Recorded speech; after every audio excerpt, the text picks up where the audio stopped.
जैसा कि मैंने आपको कल बताया था, श्वसन तंत्र में शामिल होने वाले अंग पहला है, जोर से बोलो, नासाद्वार। सेकंड, नासाद्वार। थर्ड, फोर्थ, श्वासनली। फेफड़े, लास्ट क्या है आपका? फेफड़े। देखिए, आप चित्र के माध्यम से इसको समझने की कोशिश करिए। जैसा कि आप देख रहे हैं, ये आपकी नाक है, जिसको नासिका कहते हैं। क्या कहते हैं? नासिका। ये दोनों आंखों के बीच में, माथे के बीच में एक संरचना है। नाक के उभरे हुए भाग जो नासा छिद्र है, इन्हीं को हम क्या कहते हैं? नासाद्वार कहते हैं। इन्हीं के माध्यम से हम ऑक्सीजन गैस को अपने शरीर के अंदर लेते हैं। नासाद्वार। नासाद्वार के बाद एक लंबी सी संरचना है, उसको हम क्या कहते हैं? नासा गुहा कहते हैं। नासा गुहा में आपने सबने अनुभव किया है, छोटे छोटे बाल होते हैं, इसमें श्लेष्म ग्रंथियां पाई जाती हैं। श्लेष्म ग्रंथियां एक श्लेष्म पदार्थ का सिक्रेशन करती हैं। एक चिपचिपा पदार्थ होता है, जिसके माध्यम से जो भी बाहर से धूल, मिट्टी, कण कुछ भी आपकी नाक में जाता है तो अंदर तक वो नहीं जा पाता। वो कहाँ चिपक जाता है? आपकी नासा गुहा में चिपक जाता है।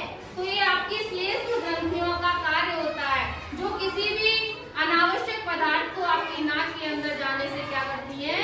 रोकती है। उसके बाद नासा गुहा पीछे की ओर जाती हुई किसमें खुल जाती है?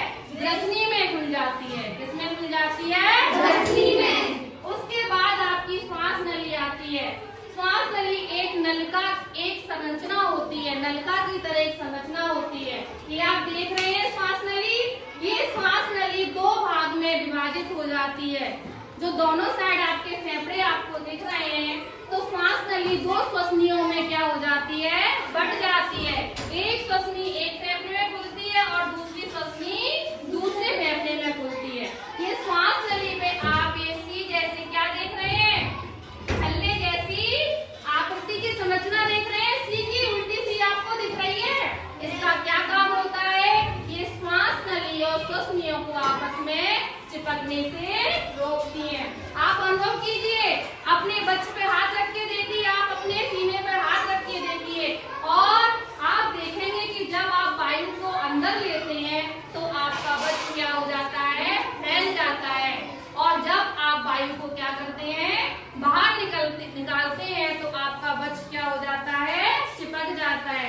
वही श्वसनियां फेफड़ों में असंख्य वायु कूपकाओं में खुलती हैं। वास्तव में इन वायु कूपका का ही काम होता है कि जो ऑक्सीजन और कार्बन डाइऑक्साइड का क्या करती हैं? आदान प्रदान करती हैं, विनिमय करती हैं। समझ में आया?